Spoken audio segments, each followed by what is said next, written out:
them and then went frame by frame, and we have now a fuller picture of what occurred over just minutes when an initially non-violent encounter turned deadly and became yet another flashpoint in the nation's vigorous debate over immigration enforcement, the use of lethal force, and accountability. At least 3 minutes before Alex Pretti was shot and killed, he is seen at 8:58 a.m. Saturday holding his phone at a distance from immigration enforcement officers in an apparent attempt to record a nearby arrest. An eyewitness captured this video of Pretti filming the arrest. At no point does he appear to display a weapon. A minute later, Pretti appears to be using his phone to record two bystanders interacting with a federal officer before that officer is seen shoving one of them across the street. Do not push them into the traffic. Another camera angle shows the officer shove one of those individuals into Pretti. You can see the two holding onto each other. The confrontation escalates.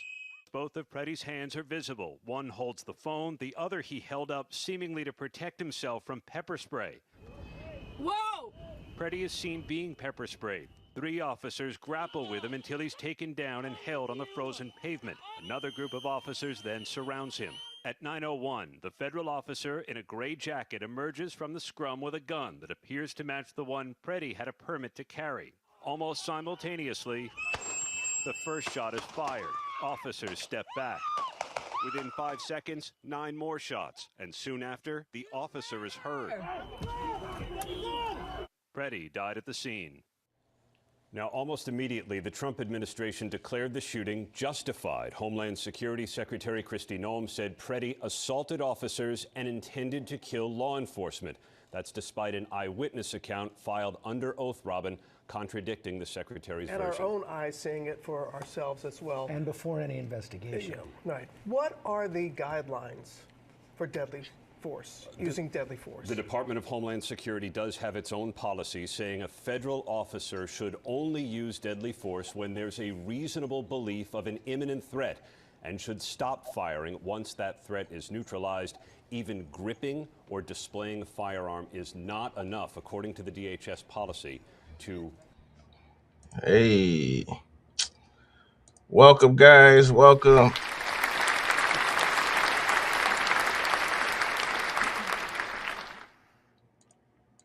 Welcome to another edition of the Community Soldier Podcast. Excuse me, can't talk this morning.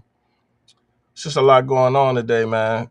Just a lot going on today, and I want to talk to y'all, man.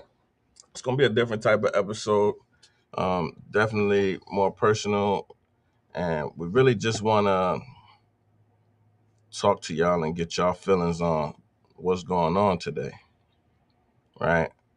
Now, I got a couple topics that we're going to run through today. Mostly, I just want to get y'all used to the new flow of the new thing. You know what I mean? I really wanted this podcast to be about more informing people, sharing some personal stories, personal struggles, journeys, different things like that. So it's just me today, you know, because the world is loud, man, and it's too loud to ignore. And we need to start having like real conversations, whether it be man to man, woman to woman, neighbor to neighbor.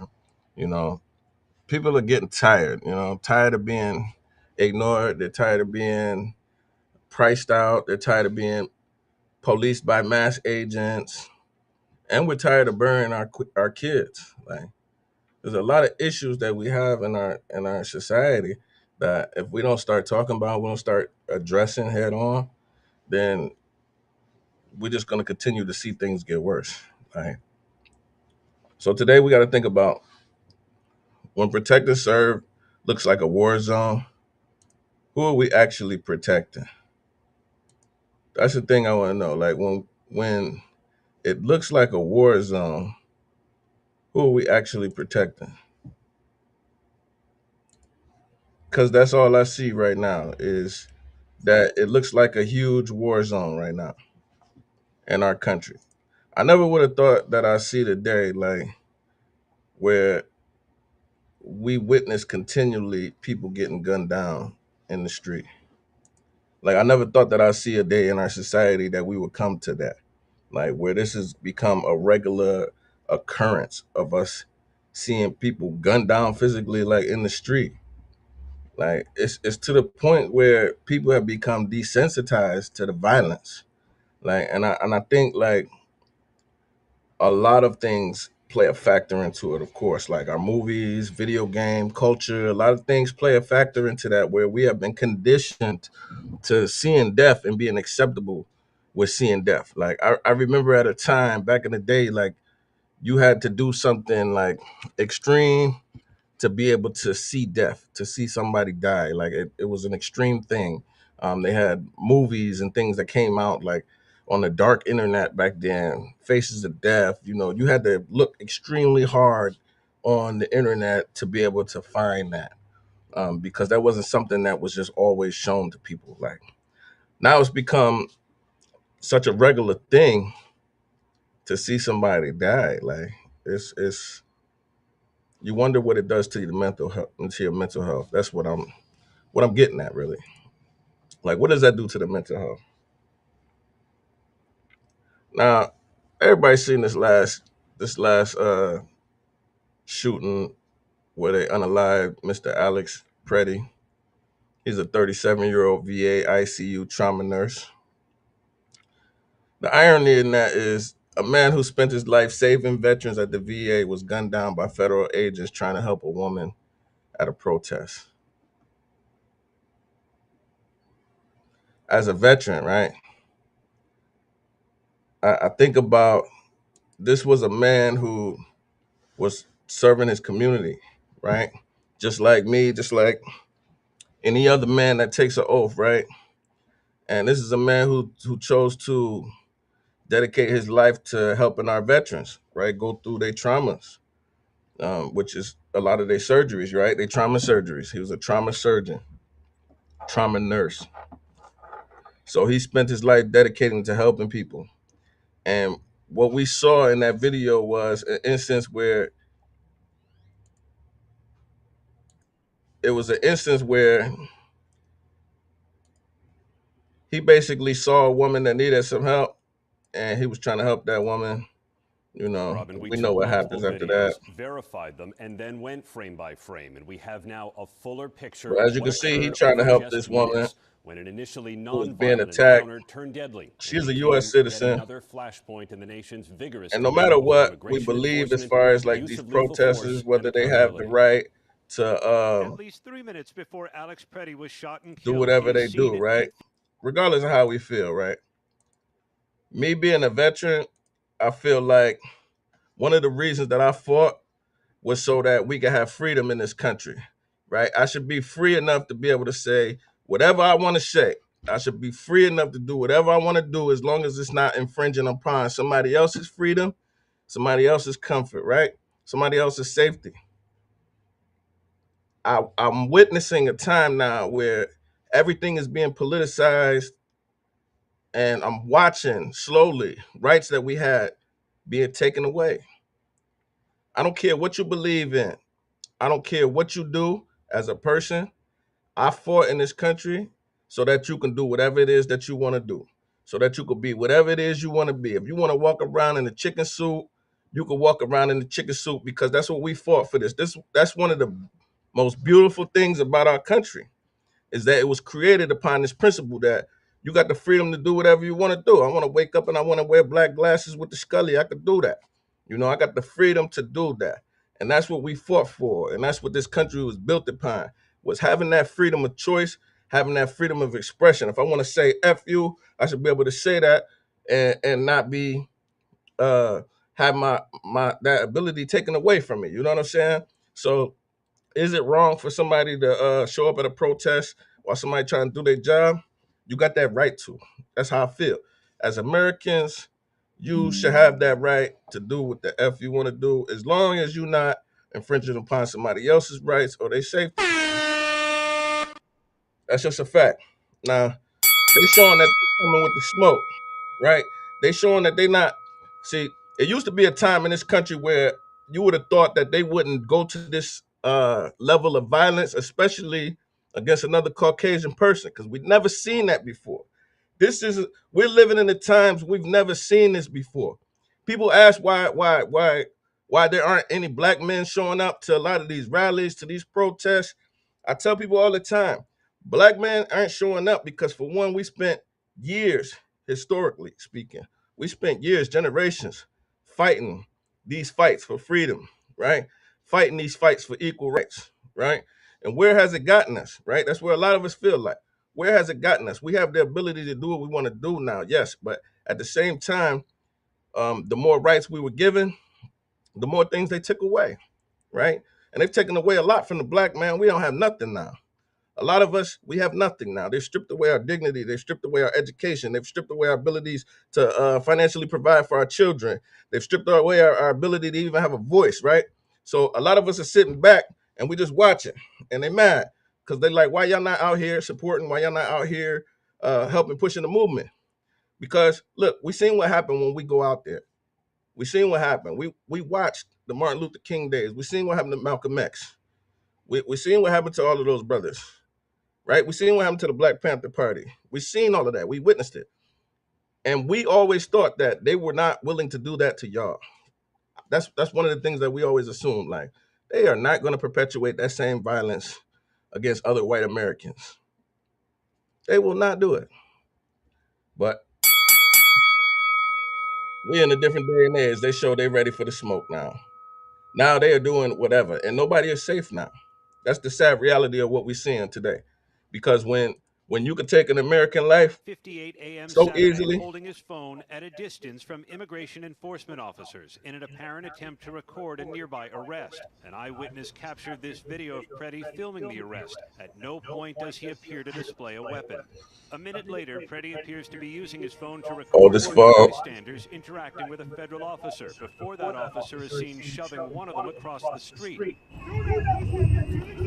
Another camera angle shows the officer shove one of those individuals into Pretti. You can see the two hold Who's there to onto each protect other us, on man? That's further what I shoulder wonder, man. skulls. Who's there to protect Both of us, Pretti's man? hands are You're trying to visible. help One a holds the defenseless phone, the woman. other he held up seemingly to protect. A defenseless woman, right? That he see being roughed up, that he see him being attacked. That cost him his life. It cost him his life. And I ain't saying what's right or what's wrong and none of this, because y'all can skip the political stuff with me. I really don't care. I don't care for either side. I wish to abolish all of it. I wish to abolish all of it. We need a whole new system. I think we need to drop the labels. I don't think that there should be any red or blue, because all of that is gang culture stuff. When you think about it, all of it is gang culture stuff. Red side, blue side. They get you to pick a side, and they get people to fight against each other. Right? They get people to fight against each other. Now we have people justifying these murders. We're seeing Renee Good first on January 7th, right? We're seeing what happened to her, unalived her. Now we got this other guy, this new guy, Alex Pretti, took him up out of there, all because they trying to help people, right? All because they trying to do what, they think is right. You know what I'm saying? And whether we feel it's right or not, as an Americans, we all have that right to feel how we feel. And if we want to do something about something, we should have that right to do something about it. Like, our country was built upon these aspects. Like, if you see some tyranny, you're supposed to be able to fight against that tyranny. That's how we started. You know what I'm saying? This country started off of the European man coming here and deciding, like, hey, look, I like it here. I want to start my own thing. And they did. They started their own thing. They got away from the tyranny that was oppressing them. We fought wars to get up out of that, and we got our own freedom. But now, all of a sudden, you flash forward all these years, it seemed like people forget how this country was built. They forget, like, what this country is supposed to be about. This country is the great melting pot for a reason. Nobody was originally here except for the native.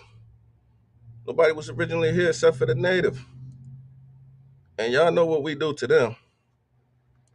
Y'all know how we treat them. Maybe y'all don't know. Maybe y'all don't know. Maybe I gotta show y'all. Maybe I gotta show y'all how we treat them. But the thing is, like, we still a new nation, right? People forget that. We really still a new nation. And we're a baby nation. And with any children that you have, children have to go through a learning phase. And we as people, we still infants as far as a nation. We still infants. We little babies, especially when you compare us to places like China that been around thousands and thousands and thousands of years, right? The Great Wall is older than anything that we've seen, right? Because these people been established for thousands and thousands of years. But at the same time, man, but at the same time, when you think about us as American, where we at and our progress, we still got a lot to learn, man. We still doing a lot of dumb stuff. And until we start stripping away some of these labels, until we strip away some of these ideas that we have, like, we're gonna keep going through the same stuff, man. Through the same stuff. And if you like me, you tired of seeing it. Cause that's not what this country is built upon, man. I want to show y'all this video that I seen, man. And it kind of made me think, like, you know, we think it's just all about us, and we don't really a lot of times even get to see, we don't even get to see what other people are going through. And we just get stuck in our own little bubble. You know what I'm saying? We get stuck in our own little bubble. But there's people speaking up, man, and there's people standing out, man. There's a video, I can't find it, but it was impactful, man, and I'm mad that I really can't find this video. But you know who really standing up? You know who really standing up to them is the tribal members, man. Check this out, man. This is There crazy. were 4 tribal members who were picked up by ICE in a community called Little Earth right here in Minneapolis, St. Paul. And one of them has been released, but they couldn't locate the other 3. So the council members here, they're all elected officials of the Oglala Sioux tribe, and they gained access to the facility and they couldn't find their 3 tribal members. They claim that they're not classifying them by their nationality, which tribal members are also citizens of the United States. You know, there's nobody more American than American Indians, but they were unable to find them here today, and so they're going to continue on. They got some contact information.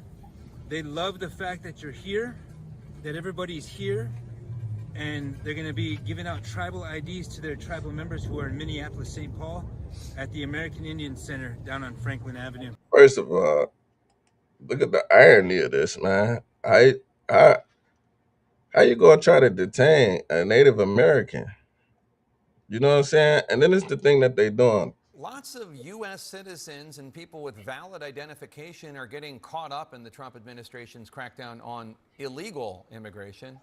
These individuals include Native American actress Elaine Miles. You might know her for her roles in The Last of Us or Northern Exposure Crazy, man. or Smoke Signals.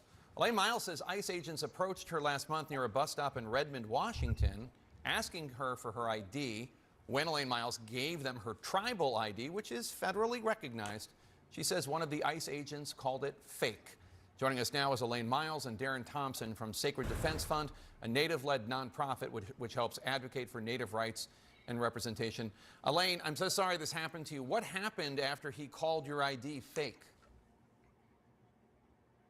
They just kind of kept arguing with me about it, and I kept telling them that it was from a federally recognized tribe in Eastern Oregon, and it's a federal ID, and only enrolled members can get those, because they kept saying anybody could make them.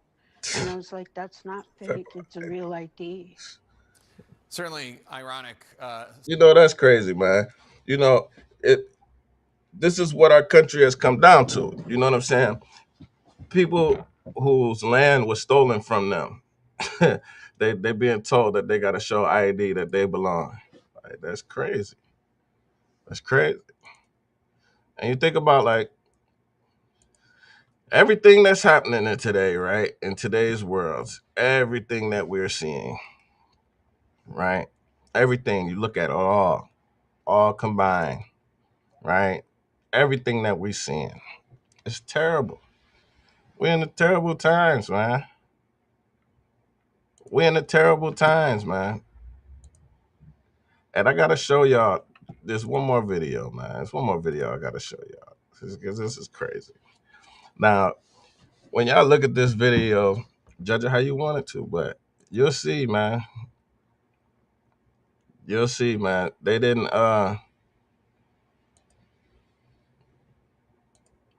This the part right here.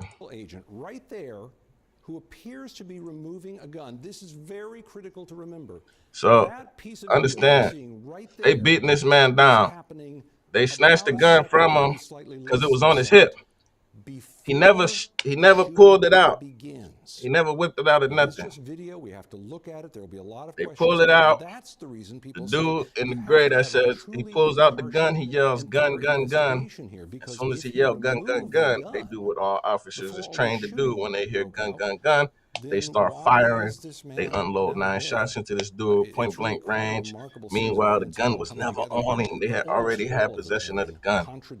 The story that came out already had possession of the gun. And let's go now to our senior law enforcement analyst. So now we're seeing this, right? We're seeing this in real time. So Director McCabe. And then let's bring it back to home, right? Let's bring it back to home.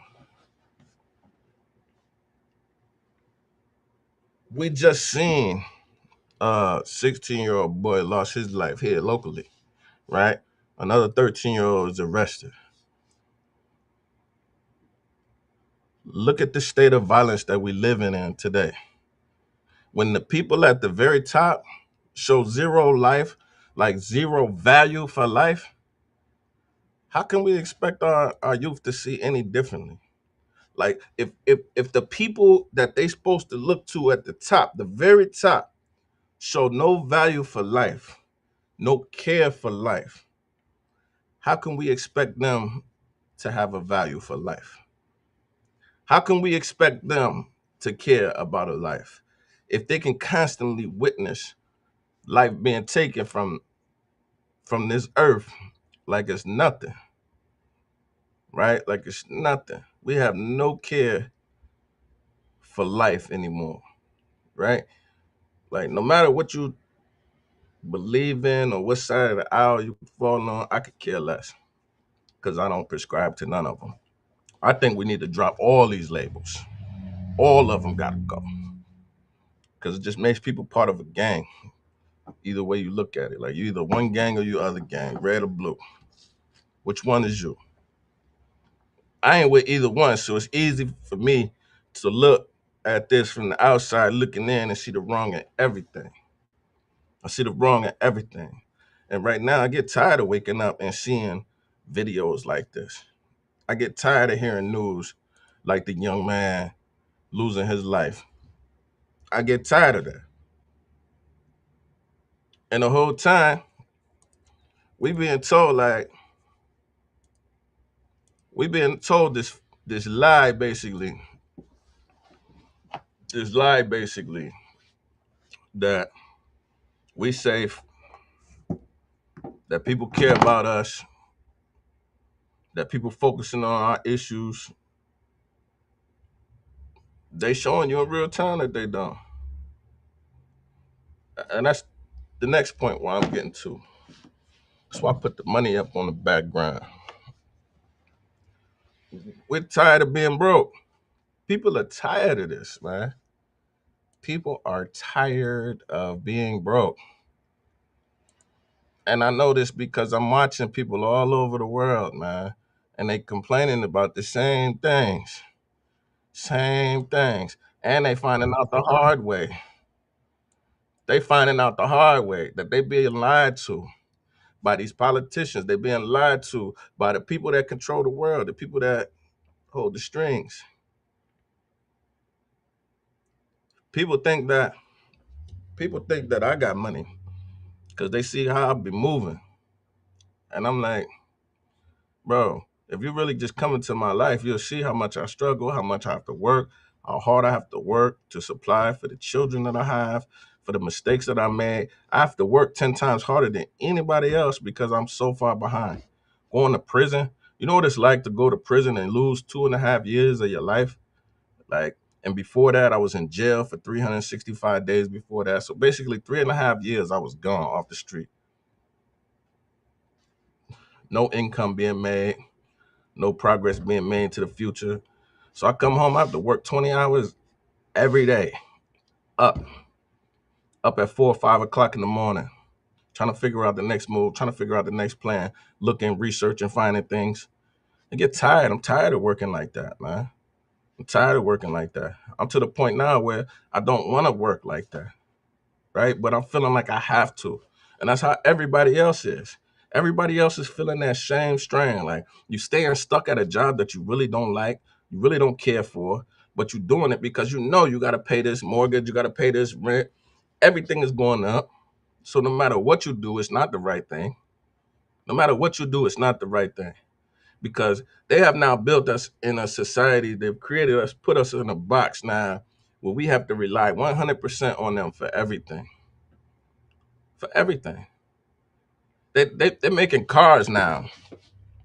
They're making cars now where if your window switch don't work and you have to replace the window switch, you can't do that no more. You got to replace the whole door. They're going to charge you $170, $180 for a whole new door when you could have just replaced a $20 switch. But that's the way that they keep us enslaved in this economy now. This is what they're doing, man. They figured out this degenerative economy now. Where basically, before we used to make things to last. As Americans, we used to make things proudly to last for 100 years. Man, them old school big box TVs, y'all remember them big box TVs? They would literally last 50 years. You would have one in we had a black and white model in the crib in the 90s. Floor model. That boy was 200 pounds. And it worked. It still worked. It was a black and white boy with the radio on the side. I bet you if you plug that TV up today, it would still work because they made things to last back then. But then somewhere in the 2000s, in the early 2000s, they started realizing like, look, it's not smart for us as a company to make them one TV that can last for 50 years. Because if we do that, they're not going to come back and buy no TVs. So what we got to do is we got to make them a TV that only lasts them for 5 years. That way they keep coming back. That's degenerative economy. Basically, don't let it last so long. That way they can come back. Keep you needing them. And that's how they do us with everything. Everything in this system is built upon this mindset. That's what capitalism is, right? In order for capitalism to be present, you have to have a slave class, somebody working, actually creating that dollar. If you don't have a slave working for that dollar, then you don't have capitalism. You don't have capitalism. And people don't see it like that because of the fact that under this system, anybody can become whatever they want to be. But you have to realize that in order for you to be that, in order for you to become that, it has to come off the back of somebody else. That's just the way our economy works. It's the way our system works. And once you realize that, then you can see through the facade that they're pushing. Because nothing that they're doing is really helping us. Everything that they're doing is helping people that are already rich. It helps people that already got money, that are already successful, that have already made it. And I'm going to show y'all. I'm just talking. I'm going to show you. Now, we're supposed to have no tax on tips. How did that turn out? Let's see, man. People are talking about it. No, when you go to file your taxes this year, the no tax on overtime that Trump sold you on to get your vote is actually no tax on a third of overtime. Because the only portion of your overtime that is non-taxable is the half in your time and a half pay. So if you get double time on overtime or you're getting an incentive for working overtime, that's taxable. And this all phases out at $150,000 if you're filing. For every $1,000 you make over $150, you're gonna miss out on $100 of the maximum $12,500. So if you make over $150,000 a year, you ain't even getting that because credit. I know I have made over $75,000 this year on overtime. But you know what? I'm gonna be able to deduct less than $5,000. He wants to make it seem like he's doing something for the working class, but if you look at the tax breaks that millionaires and billionaires got, it's not even comparable. We still got shit. Not even comparable. He just wants to make you think that he actually did something good for you. And the sad thing is, you're all buying it. All right, Trump. It's not cool, man. No tax on overtime. Not cool, man. Well, I'm just now finding out that no tax on overtime is not no tax on overtime. There is tax on overtime. What is it? It's no tax on the half. So anything after 40 hours is time and a half. And you're still taxing the time, just not the half. And that's not how you made it out. That's not how you told us it was going to be. You're doing that fine print manipulation and deceit. If you tell us no tax on overtime, that's what we expect. Yes. Don't turn into a regular, normal politician. That's why I voted for you, because I thought you weren't a politician. But that's a politician tactic, and I'm not happy. And I'm sure millions others who put in 60, 70 hours a week to put family on put food on the table for the family, to keep lights and heat and air conditioning on for their family, because we can't survive on 40 hours.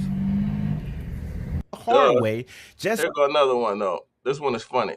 So we also didn't understand too. Part of that package said that if you have contracted overtime, like this mail carrier, overtime is built into their contract. It's contractual. Something else kicks in, and just listen to him. What these policies actually are. So did you see the video of the guy who works for FedEx that went and filed his tax return? He had something like on average of 50 hours a week worth of overtime. And he just found out that because he works for FedEx and he's in transportation, none of it comes off his taxes. He's like, wait a second, they promised me all this extra money. God damn, that's what happens when you vote red. They fuck with your head. Everybody. No tax on overtime that took effect last year. Well, I found out the hard way, not all overtime is covered. I don't think very many people are aware of this, but USPS workers qualify for daily overtime. And we get that because of our contract negotiations. Well, come to find out, contractually negotiated overtime does not count towards write-off. I made about $20,000 last year in overtime, and I'm only... This is an AI video, man. I'm going to show y'all how I know this is an AI video. Look, you got to be smart when it comes to your stuff. And a lot of people are not smart, man. Look, I'm going to show y'all how y'all know this is an AI. Look. Y'all see that? That's how you know it's an AI. See, when you watching people videos and stuff like that online, you have to be careful because a lot of people aren't like savvy enough to recognize when they watching something that's fake. And clearly this influencer didn't realize that he was watching something that was fake. I can tell within the first few minutes watching this. Only eligible to write off about 5,500 of it. The best example. Just looking at the way he's talking, right? I can tell that this is AI. I can tell from the background, there's no movement in the background. So that's how another key that I can tell that's AI. So it's crazy about this world today. You got to be careful with any videos that you use because a lot of times people aren't using real stuff. This is all AI. Postal worker jackets ain't even that type of texture. You know what I'm saying? He has a random puzzle piece right here just for no reason, you know, right there. So, you know, be careful, man, when you're using like some of this stuff because they'll have you tricked. That's what they do. That's what this system is about, man. It's about pulling the wool over your eyes, man, and getting you to think about something that's not really important or something that's not real. So what's going on with the housing today, man? I don't think the housing is affordable. It hasn't been affordable for a while now. But we see they got new projects up. We got the 100 Homes project. How that coming? I wonder how that's coming. Good afternoon. Good afternoon, my fellow hustlers. How's the 100 Homes projects coming, man? Anybody get one yet? I want to know. Has anybody got one yet? What does it look like for you?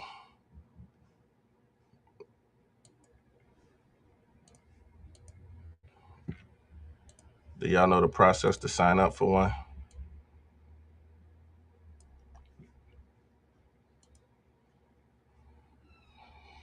Price ranges from the high 100,000s.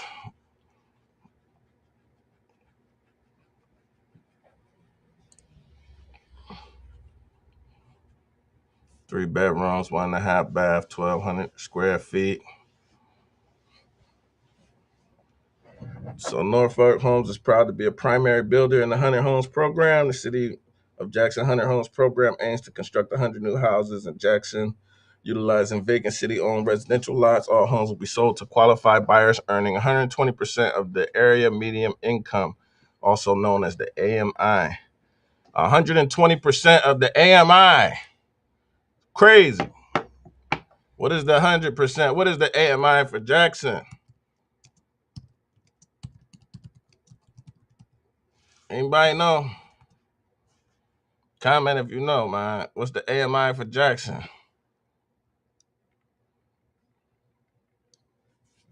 In 2024, the area median income, AMI, in Jackson, Michigan, for a four-person family is approximately $101,150 at the 120% level, with a one-person household at 120% AMI being $70,000.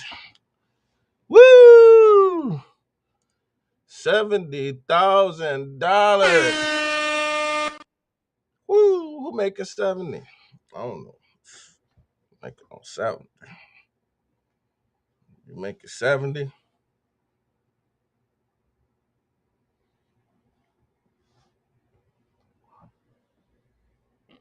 I don't know too many people make 70 by themselves. Maybe it's a couple though. But if you're a couple, an average family of four, you need 101,000. So how affordable is 70,000? You gotta have 70,000 in income. Who make that in Jackson?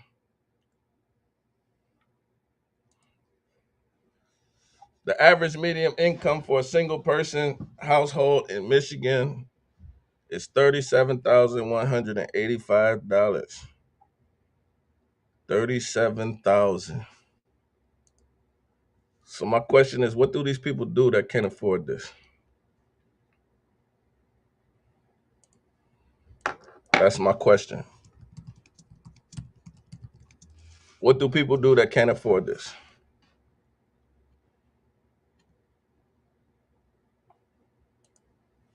That's what I need to know. Well, you got to rent. If you can't afford to own, then you're stuck having to rent. And look at these rental prices, man. Look at these rental prices. It's crazy.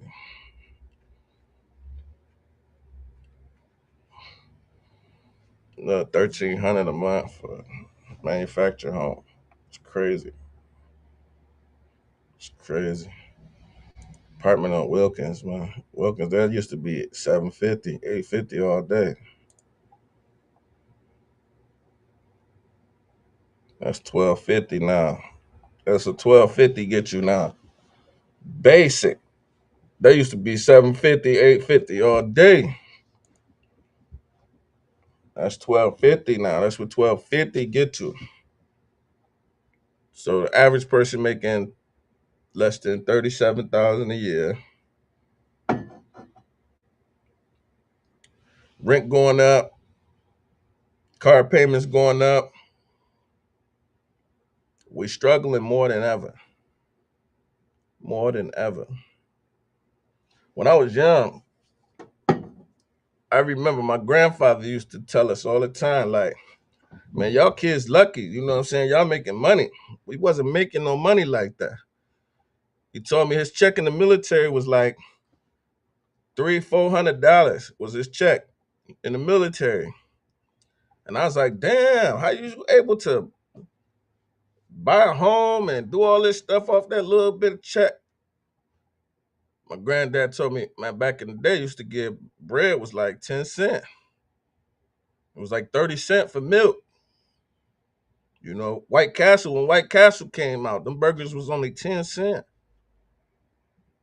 They like $1 something now, almost $2 now. Milk, almost $5 now. 2 people used to be able to work at McDonald's and full time. 2 people working at McDonald's full time could go and qualify for a house and buy a house back in the day. Now 2 people working at Henry Ford pretty much can't buy a house today. So you look at the economy like, damn, everything is more expensive, everything is going up. But yet we being gaslit today. Like, we being gaslit by people that's rich too. Like, that's the crazy part. By people that ain't never had to go to the grocery store for themselves, telling us that food is affordable. And every day we seeing that it's not, man. Every day we seeing more homeless people. Every day we seeing more people struggling to pay their rent, to pay their bills.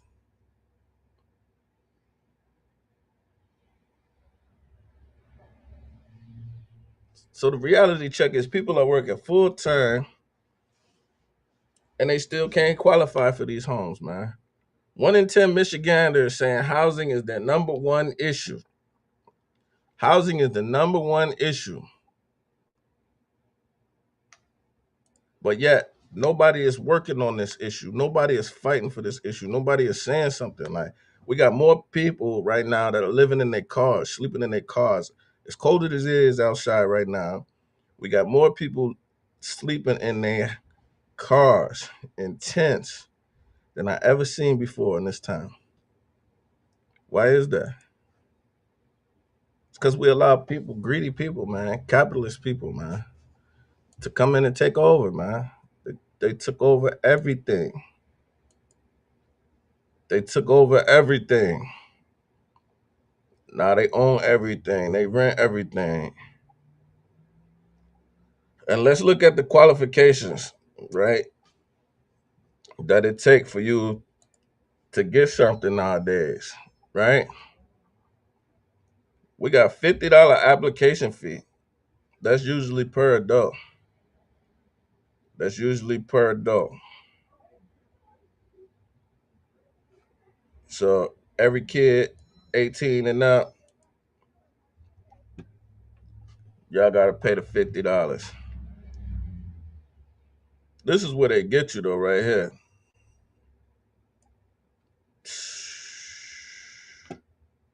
3 to 4 times the amount. 3 to 4 times the amount. So let's do the math.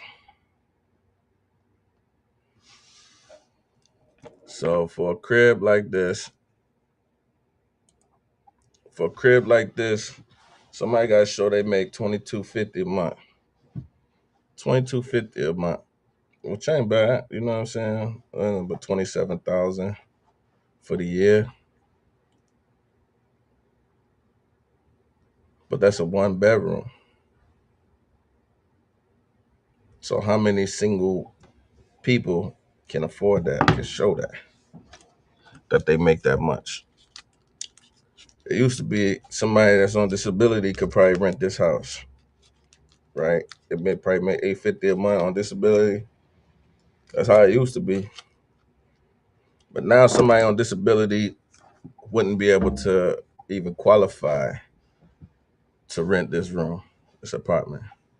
And that's where we at now, like with everything now.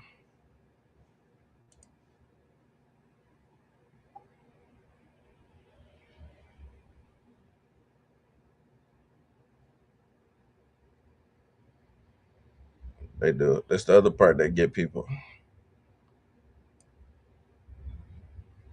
Soft credit pool. And you know what they do? Which I shouldn't think. A lot of landlords will get on D12. They'll get on D12, type right on D12, and they'll see like, oh, Justin has landlord tenants. He got landlord tenant cases. Oh yeah, I ain't renting to him. And now that's $100 that I done spent on an application fee out the window. And they can legally do it because it's in their contracts. You know how many application fees I've lost because I'm someone that's formerly incarcerated, returning neighbor, and they could still look back on my criminal record from 10 years ago and they could say, we choose to not house you because of your record from 10 years ago. Tired of it, man. Tired of it. Are y'all tired of it? That's all I need to know. Like, I've been tired of it. We got more people homeless, more people in need of housing. Ain't no vouchers going through. Ain't no vouchers going through like that. They ain't dropping vouchers like that. This administration want to get rid of Section 8. They want to get rid of housing choice vouchers. They don't want to pay for that. So people got to figure it out. They got to get it on their own. And now you're going to see more people unhoused. You're going to see more people shacking up with other people, rooming up. That's like the new trend now, man.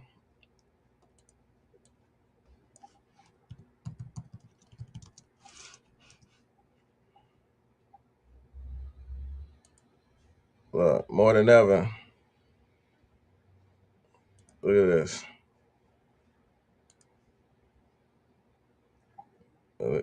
More than ever. I see this now all the time. Now people are opening up their houses for rooms, renting rooms. People thinking about opening their houses up now to rent rooms. You're seeing people asking for roommates. Y'all been in there yet? The new Greenwood?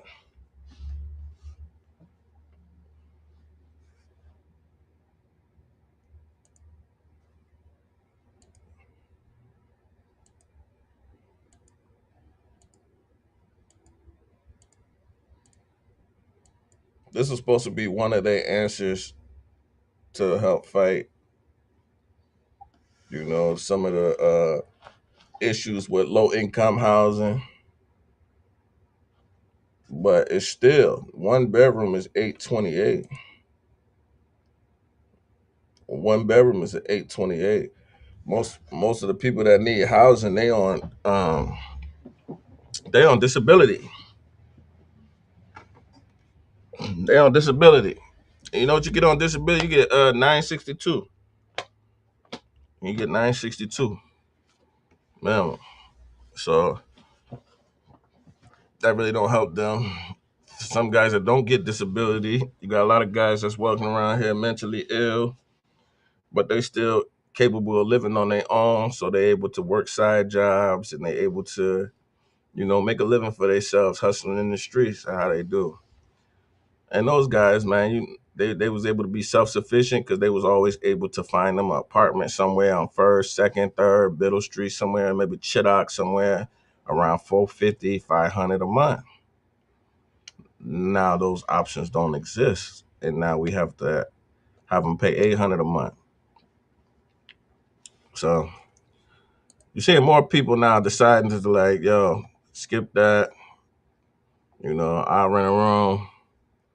Look at that, 3 bedrooms, 2 baths, $1,250 a month, east side of Jackson.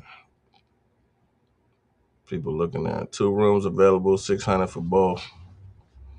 Rent an individual for $450 each. So you're gonna see people doing that more and more as things get tighter and tighter. And it's just not fair, man. When you think about it, man, it's not fair. Why is it that the greedy and the rich people of the world, they living comfortably off our backs? And we do it like without understanding psychologically that we making other people rich while we suffer. We suffer the consequences. The person, I tell my son this, I explain this to my son. You got to get outside of the slavery of this life by being an entrepreneur, by being a boss, right? The boss, the guy that runs Walmart, right? The CEO of Walmart, he make the most money. This is what I told him. The CEO at Walmart makes the most money, right? But he never steps inside of a Walmart. Like, he ain't never been in Jackson Walmart. the CEO of Walmart, he ain't never seen the inside of Jackson Walmart, right? Don't even know what it looked like. But the person that stocks his shelves, right? The shelf stockers, they working most hours. They tearing up their backs, their bodies, their knees. They got knee problems. They got back problems. And they making the least amount of money out of everybody there. They making $15 an hour to stock the shelves of the Walmart, right? They got back problems. They got all kind of health issues. They live in poverty, right? Because they only make $15 an hour, right? They live in poverty, so they can't see their family, can't spend their time with their family, can't enjoy the things that other people can do. But yet they work the hardest. They working 50, 60, sometimes 70 hours a week stocking shelves. Meanwhile, the CEO of Walmart, he never steps in foot inside the Walmart. He don't work. If he work, maybe 5 hours a week, if that. The most he do is sign off on stuff here and there. But he make the most money. He make the most money out of anybody. His back don't hurt because he don't lift a thing. He don't have the health problems because he can afford health care. His children don't have to work. His children get to go to the best of schools. Meanwhile, you stocking the shelves, you making all the sacrifices, you putting in all the hard work, the effort, the energy, the time, and you going broke. You struggling just to get to work. You can't even get gas in your car. You putting change in your car, in your gas tank. And then you look at the mindset of our people, man. Like, we make the least amount of money, but yet we support brands and expensive things and expensive lifestyles. We spend our money frivolously on stupid stuff that we can't get back, making those people who are already rich and already comfortable even more richer and even more comfortable. Everything that you see in our society and our culture today is predicated upon making money off of somebody else's back. This is why the division exists in our country. The real divide has not been black versus white, color versus this. Sometimes it is, but that's by the small mindset people that really don't understand things. The true divide is the dollar. You look at this money, it's about who got it and who don't. Certain people want to keep certain people under them and the slave class, under the slavery system. This is why they don't educate you on money. 60% of Americans of all color don't understand finances, are not financial literate. And that's because they don't teach you this. They don't teach you this in high school. They don't teach you this in college. Unless you go for an economics degree, something in business management or financials, you don't get to understand this. They should teach credit mandatory, but they don't want you to understand credit because they need you to be a slave to the credit system. They need you to fall victim to this system of debt. Because if we don't have it, they can't become rich. Right now, our young men are suffering right now.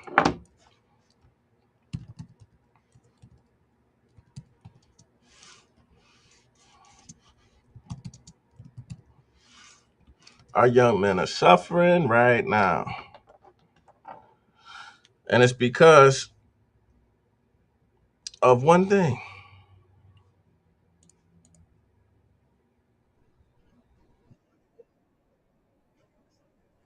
Convinced that sports betting is running through the straight male community worse than crack did black people in the 80s.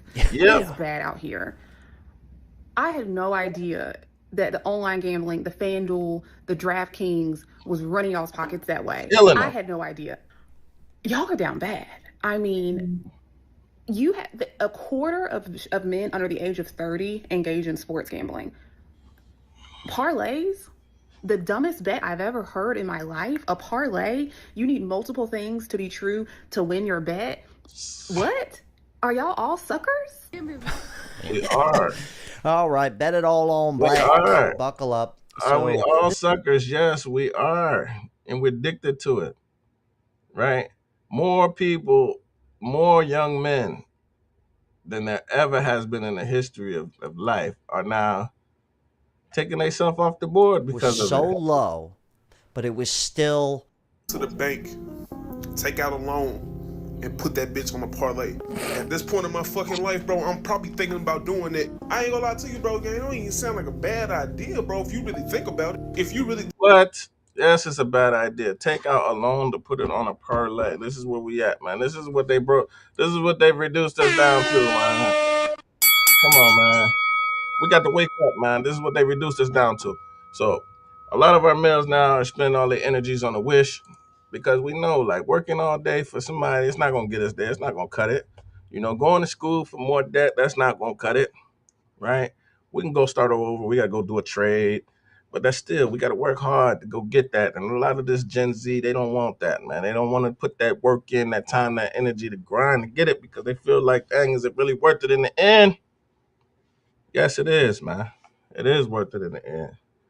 Don't be a slave to the dollar, man. Let the dollar slave for you. And that's what we got to teach people, man. To hustle for a living, man.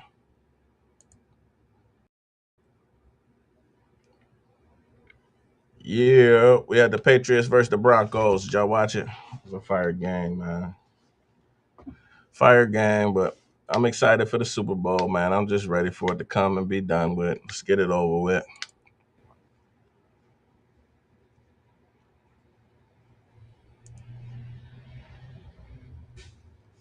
But look, man. So we done went over all these topics, man. But I don't want to leave y'all on a sour note, though, because you know how we do, man.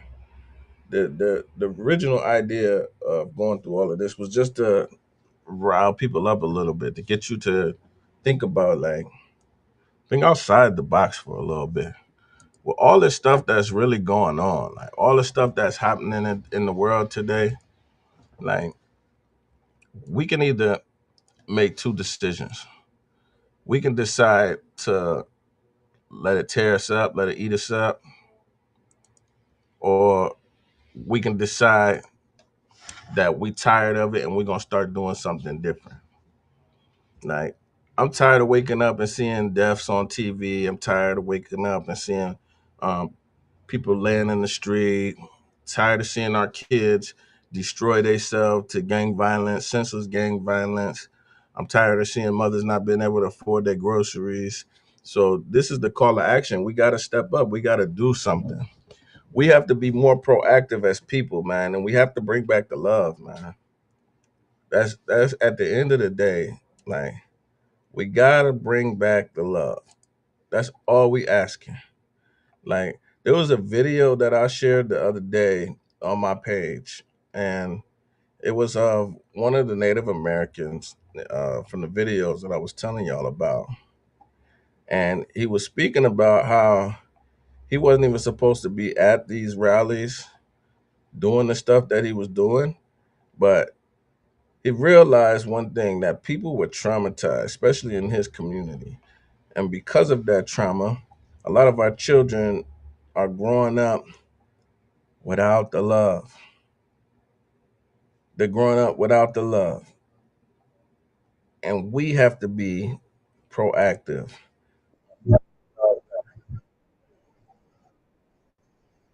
Waiting for? What are you waiting for? Oh, all this fucking talk about arresting me? He's on the sidewalk. All this fucking talk about arresting me? You're gonna push him on the sidewalk and arrest him? They threatened to arrest us. And I said, go ahead and arrest me. And they chicken shitted out. They took a bunch of other people here, but they had one of their cops pull me off the road. I want to be arrested. Because these guys should know fucking... Ahmed, right here, Ahmed, should know fucking better. Trump put a Muslim ban on you people. You know that? Trump put a Muslim ban. He doesn't want you here. Well, let me explain why I'm here. I'm not supposed to be here. I'm an elder. And when I was younger, I did all this. And when I was younger, I did go to jail for these things. But I'm not supposed to do this. My job as an elder is to teach our young people love. And one of the major problems that happen to Native Americans in Canada and in the United States were the boarding schools. And the boarding schools created such trauma that the people who went through the boarding schools were so traumatized. When they went home, they couldn't tell their children they loved them. They weren't able to hug them. So the new movement with my elder people is we teach our people to love each other. We never leave the house. Never leave the house without telling our families that we love them. And I extend that to all people. And it's in some ways, my last stand. This is my last time to really get to, to be heard. I love this guy. I love this Muslim. But I just want him to hear me. And sometimes the only word for somebody to be heard is to make a lot of noise.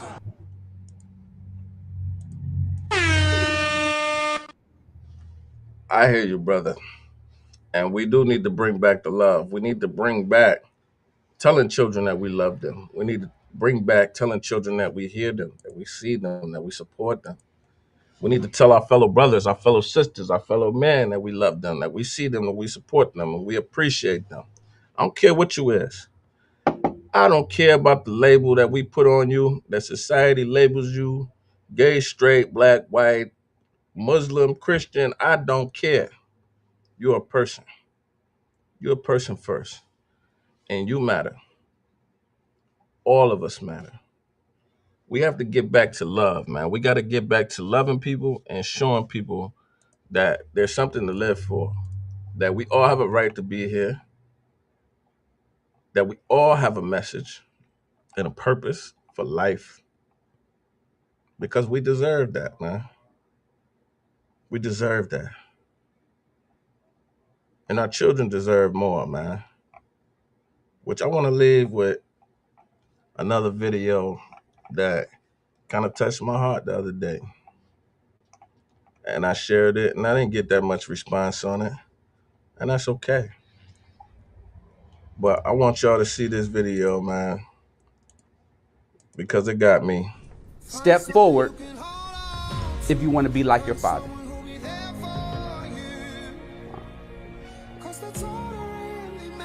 Fathers, listen. My goal is not to create an enemy with you.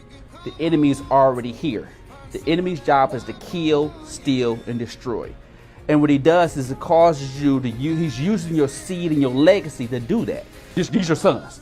I'm quite sure one of the people who follow me, this is your son. This is fathers who's putting in the work. I'm talking about fathers who's sacrificing their time. We want to edify them, but we also want to advertise the people who may need to change. Yeah, I get it. You need to do better.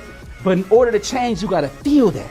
Step forward if your father told you he loves you this week. This week. Step forward if your father prayed with you this week. Only one. Step forward if your father checks on you when you're upset or quiet.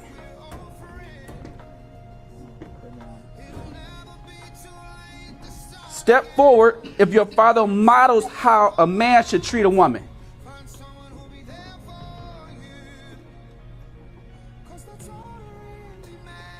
Step forward if your father has ever asked you for forgiveness. A lot of them step forward. Step forward if your father listens to you without interrupting or judging.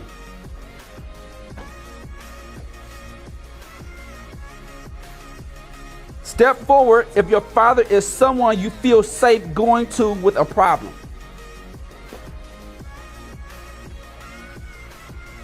Step forward if your father knows what you're struggling with right now.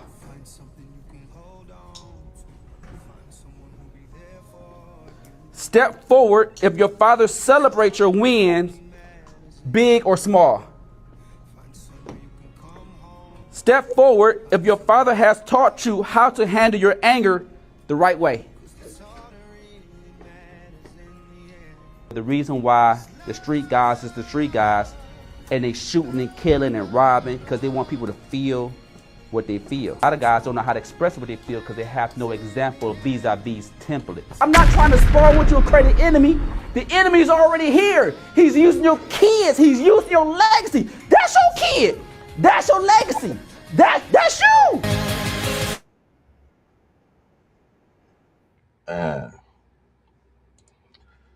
That get me every time, man. Every time I see that video, it gets me. Because this is what's going on in our streets. This is the reason why our children behave the way they do, the way they act out the way they do. There's a huge disconnect in our community from generation to generation because there was an attack on us males, right, to get us out of the home. And now that we out of the home, right, a lot of us aren't in a position where we see our children every day. And I had to live through that myself, having children outside of the home. And now being a father in a two-parent situation where I'm not inside of the home, I check on my son. I got to remind myself to check on my son daily because I don't see him every day. But fellas, this is the message, man. We have to do better for them. We have to be better examples for them because they need us more than ever right now. They need us more than anything. And it's our job to make sure that they got the best possible outcome set up for them. It's our job to make sure that we don't start them off in this world with trauma, the same trauma that we escaped from. It's our job to give them the best possibilities, the best chance at this life as they could possibly can.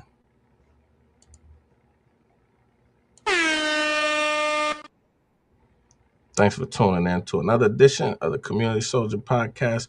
We will see y'all next Monday, man. It's been great, man. Love y'all. Appreciate y'all. And y'all stay safe out there.